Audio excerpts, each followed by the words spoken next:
What you are about to hear is a traditional East African riddle-folktale, often presented as a puzzle or moral story involving layered dangers and a clever escape.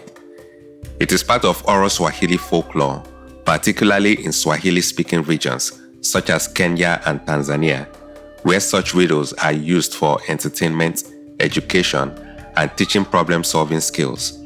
It is about a man known as Bwana Shida, also called Mr. Trouble, in a story titled Bwana Shida's Predicament.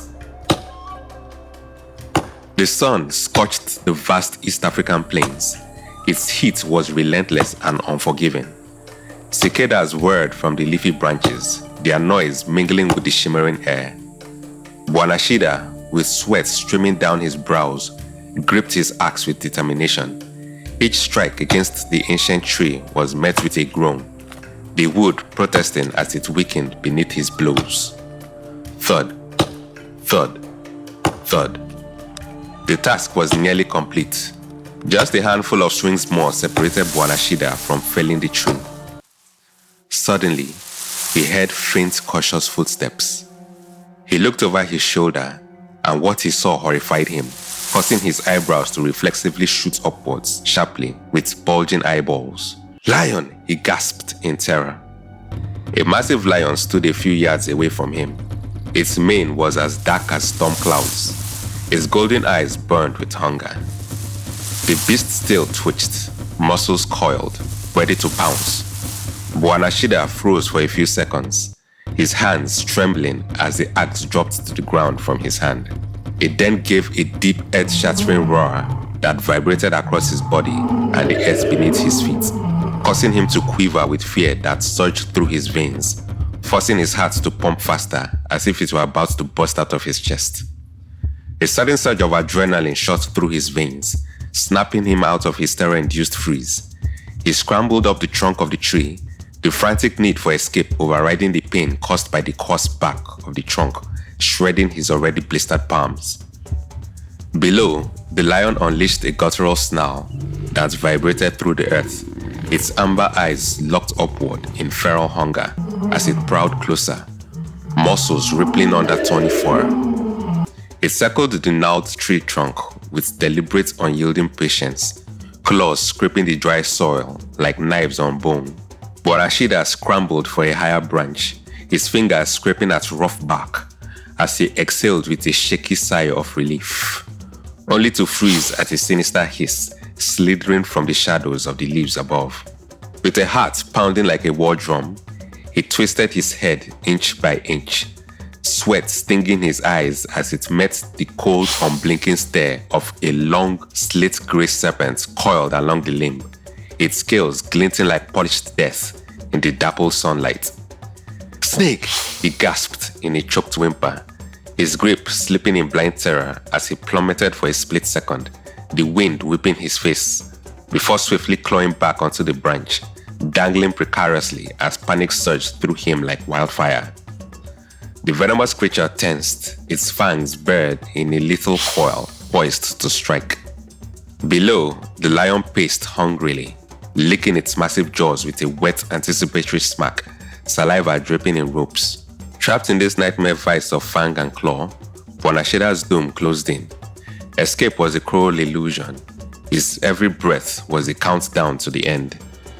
In a surge of raw desperation, Bwana Shida's eyes darted downward to the riverbank, his last flicker of hope, clawing for any means of escape.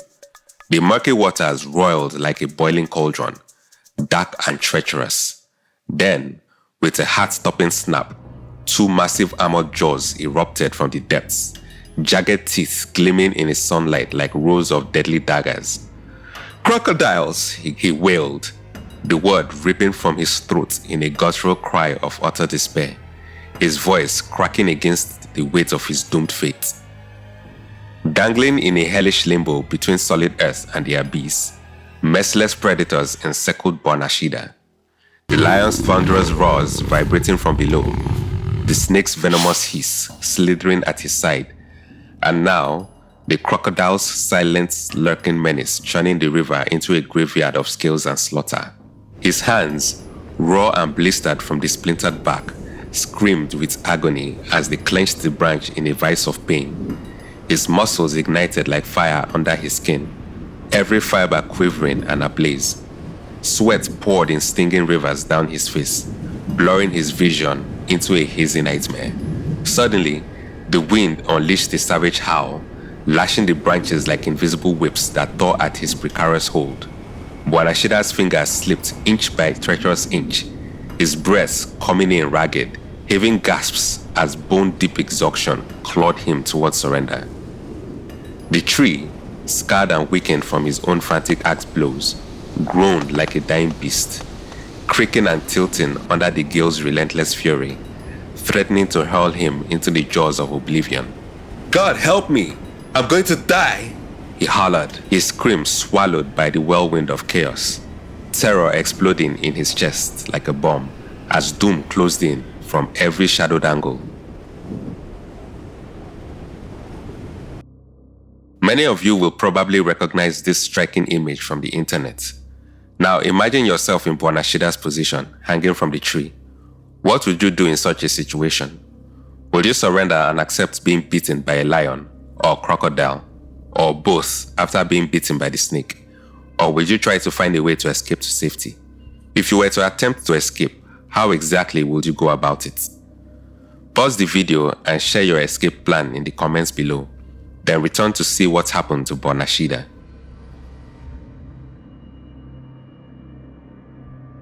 Odili, the seeker of truth. Have you shared your escape plan in the comment section? How do you think Bwana Shida fared at the end? The story isn't over. Let's find out. With a deafening crash that rippled through the earth like a shockwave, the tree finally gave way and slammed into the ground in a splintering roar, crushing the lion flat beneath its massive trunk, pinning the beast in a tangle of splintered wood and mangled fur. The serpent was pulverized in the chaotic descent, its coils bursting into a slick smear. At the same time, the crocodiles, jolted by the thunderous impact, thrashed wildly and vanished into the churning depths with explosive splashes. Bwana Shida crashed to his feet in a heap of trembling limbs, chest heaving in desperate, ragged gasps that tore from his lungs like thunderclaps, bolting into a frantic sprint without a backward glance, heart slamming against his ribs. That savage gale, once his tormentor, had twisted fate in his favor, snatching him from death's razor edge. Inches from oblivion, he erupted in wild, nervous chuckle, eyes wide with shock and raw gratitude, legs pumping as he fled into the blurring wilderness. The moral of the story is that sometimes the storm that threatens to destroy you is the same force that brings your salvation. When life corners you from every direction, hold on tight, because even amid the chaos, the wind may yet blow in your favor. But this is all based on African folklore. What was your original escape plan? Do you consider them more realistic than the one presented in the story? In real life, do you think Bwana Shida could have possibly survived like he did in the story? Let us examine his situation in each step.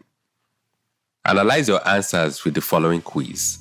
Choose all answers you think apply and share it in the comment section. What are Bwana Shida's chances for survival in reality? Question 1. Now he is up in the tree. Can the lion still catch him? A. Yes, the lion can climb up the tree to catch him. B.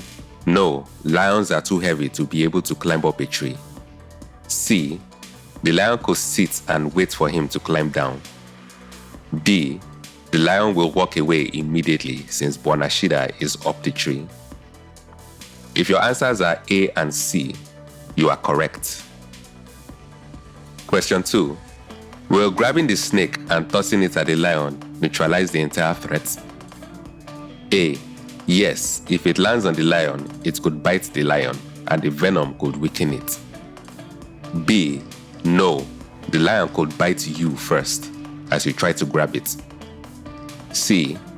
It might be difficult to toss the snake after catching it, and there is no guarantee that the snake will fall on the lion or near the lion, let alone bite it quickly enough. D. No, you will fall out of the tree from suddenly seeing the snake. The snake's venom after a bite could weaken and harm the lion, causing it significant harm. On the other hand, grabbing the snake is risky and deadly if you don't do it right, and there's no guarantee that tossing it at the lion will be successful. The snake can recoil defensively and strike when you try to grab it, and it could wrap your arm, making it challenging to untangle with only one hand. If you selected any or all of the options, you are correct. Question 3. Should he jump on the back of one of the crocodiles? A. Yes, because if he lands on the croc's back, it should not be able to bite him. B. No, because the croc will see this as a threat and turn and grab him into a death spin. C. No, because both crocodiles will eat him. D. No, there's no way he will avoid getting attacked. E. No, he should avoid landing on his back and jump into the river instead. The sudden impact of Bwana Shida landing on his back will cause the crocodile to react defensively, interpreting this as a threat and attempting to bite him quickly, performing its signature death roll and dragging him into the water. Even if Bwana Shida survives, he will be badly wounded. He can't outswim the crocs if he jumps into the river. If your answers are B, C, and D, you are correct. Question 4. If the tree falls, who gets hurt? A. The lion will draw back instinctively and avoid the falling tree. B. The snake could survive the fall. C. The crocodiles might retreat into the water from the noise. D. The falling of the tree will deliver Bwana Shida to the lion. E. Bwana Shida's chance of surviving the fall with the tree is 50-50. Given the angle from which the tree has been chopped, it should fall towards the lion, but the lion could sense this and avoid the tree. If it falls into the river, depending on the direction the strong wind blows, the crocodiles might be struck dead only if the tree falls directly on them. The snake would likely survive since it has no rigid limbs to snap. The snake would feel the tree begin to tilt seconds earlier than a human could notice. It would almost always launch off the branch, drop voluntarily, or glide along branches. But if the snake clings too long and lands underneath the trunk or a heavy limb, it could be fatally crushed. Therefore, it's a 50-50 chance of any of the animals getting killed. If you chose any or all the options, you are correct. Question 5. Will Bwana Shida survive the way he survived in the story in real life? A. Yes, he would. B. No, he would die or suffer serious injuries from falling with the tree. C. Before the wind blows the tree down, he would have been bitten by the snake and possibly fall from being weakened by its venom to the crocodiles and be eaten by them. D. He's a goner. It's doubtful Bwana Shida could survive falling to the ground with a tree that crushes a lion that is 2 times or 3 times his weight. It's either he gets bitten by the snake and falls to the crocodiles, or gets bitten when the lion climbs up the tree to grab him. The chances of the wind blowing down the tree before either the snake or the lion takes action are very slim and unlikely. If your answers were B, C, and D, you are correct. Question 6. What's his best realistic escape plan? A. Jump down into the river, avoiding where the crocodiles are, and swim for it. B. Hold tight until the wind fells the tree, then roll away from the river. C. Heroically grab the snake by the head and throw the snake at the lion so it bites the lion and weakens it. Climb down the trunk of the tree, grab the axe, strike the lion's legs and head, then run. D. Grab the snake by the head and throw it down. Wait for the lion to climb up the tree, then jump down, grab the axe and run. The crocodiles will not be a problem. E. Wait in the tree, yell for help, and in the meantime, try to befriend the animals. His chances of getting out alive are incredibly slim. Lions do climb trees. Although the crocodiles will be more focused on attacking the lion than Bwana Shida, who is beyond their reach as he is high up in the branches, he could fall to them after he can no longer hold on, and he'll be eaten. The snake could bite him at any second. If the lion climbs the trunk of the tree, the only way down for Bwana Shida is to jump down to the crocodiles, and they will eat him. He will have no time to grab the axe. The crocodiles will be his final problem. Waiting for the wind to blow down the tree is futile. If your answer was C, you are correct. Fighting to the end will be more rewarding than giving up without a fight. We can view Bwana Shida's predicament as an illustration of our spiritual battle in life and a test of our faith and works. Each danger around him is more than just an animal. It's a reflection of life's spiritual trials and stands for different modes of trials and tribulations. The hissing snake represents unforeseen problems that creep up on you. The roaring lion represents the apparent problem that seems unsolvable and overwhelming. The crocodiles represent hidden problems that can be avoided if you try to handle the ones at hand. The blistered hands represents the pain of perseverance and maintaining your faith in God, which could be in danger of being lost, given the length of time spent in trouble amidst the surrounding trials. The tree represents obstacles that also cause problems and needs to be chopped down. The axe represents the tools that can be used to overcome obstacles. The activity of overcoming obstacles requires perseverance to accomplish that goal, and we can get bruised in the process. The wind represents God's intervention.